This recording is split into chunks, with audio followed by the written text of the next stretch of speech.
Hello everyone, কেমন আছেন সবাই? আজকে আমরা যাচ্ছি রেডি হয়ে মেলাবাড়ি। আমাদের বাড়ির পাশেই মেলা, কিন্তু এই মেলাটাতে আমি একবারও যাই নাই, এবার যাব। অনেক সুন্দর সুন্দর দোকান, তার মধ্যে সবার প্রথমেই আমি চোখে পড়লো আমার এই পুতুলটা। কি কিউট, কি সুন্দর! মা হওয়ার পর থেকে না শুধু বাচ্চার জন্য জিনিসগুলো নিতে আমার খুব ভালো লাগে। মেলা মানে কি?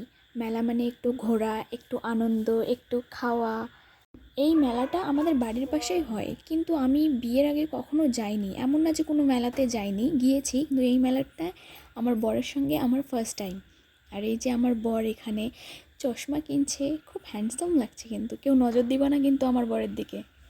এরপর আরও অনেক জিনিস, যেমন চুড়ি, লিপস্টিক, আরও কত কিছু। আমার চুড়ি টুড়ি দিয়ে ঘর ভর্তি, তার জন্য আর কিছু নিলাম না। এদিকে আংটি দেখতে দেখতে ও একটা আংটি হাতে পরে নিয়েছে, আর এমন মুশকিল হয়েছে আংটিটা আর খুলতেই পারছে না। আমার না গোল্ডেন জুয়েলারির উপর কোনো শখ নেই, তবুও কেন জানি না এই কান টপগুলো খুব ভালো লেগেছিল। জিজ্ঞেস করতেই দাম যে চড়া বলল, তারপর ভাবলাম নিবই না। তারপর এখান থেকে এসে আমার সিলভার কালার ফেভারিট দুটো কানের নিয়ে নিয়েছি। এরপর আমার মেয়ের জন্য একটা বই নিয়ে নিলাম।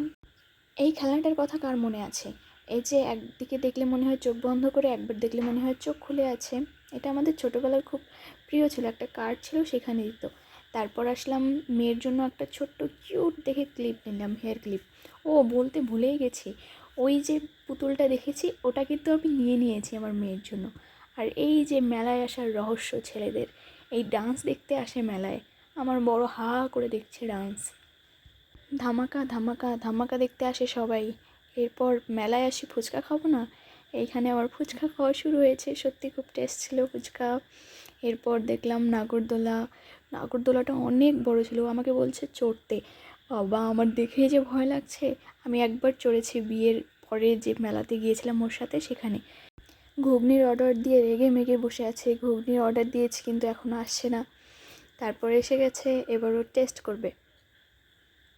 মুখের রিয়াকশান দেখে তো মনে হলো খুব টেস্টি, সেই ভালো লাগছে। কিন্তু বিশ্বাস করো, এমন ঘুগনি একটুও ভালো লাগে না, একদম বেকার। পুরো টাকা পানিতে চলে গেছে। তারপর আসলাম পাপড়ি চাট খাইতে। সত্যি বলতে পাপড়ি চাটটা এত এত এত মজা ছিল, কি বলবো।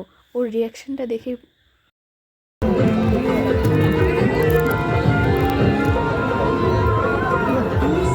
ভাবছিলাম খাবো না, কিন্তু ওর রিয়াকশান দেখে ভাবলাম না খাই, কিন্তু সত্যি বলতে খুব টেস্টি ছিল। এরপর আসলাম পান খাইতে, মিষ্টি পান। এই পান খাওয়ার আগেও কিন্তু আমি আবারও ফুচকা খেয়েছি, কারণ তখনকার ফুচকা খেয়ে আমার মন তো ভরেই নাই, পেটও ভরে নেই, আরও ফুচকা খাইছি। এরপরও বলছে যদি তুই ফুচকা খাস তাহলে তোর পান খাওয়া নেই। আমি বলি ঠিক আছে, আমি ফুচকা খাবো, তাও পান খাবো না। তারপর বলে চল তোকে পানও খাওয়াই। তারপর শেষ পর্যন্ত আমাকে পানও খাইয়েছে। এরপর আসলাম জিলাপি নিতে। মেলা বাড়ি আসছি আর জিলিপি নিব না, সেটা কি করে হয়, তাই না? এখন জিলিপি নিয়ে বাড়ি আসার সময় হঠাৎ করে আমার নিজের বাবার সাথে দেখা হয়ে যায়। তারপর কথা বলে আমরা বাড়ির দিকে রওনা দিই, কারণ মেয়েকে বাড়িতে রেখে এসেছি। Tata, bye bye. ভিডিওটি ভালো লাগলে লাইক সাবস্ক্রাইব করবেন।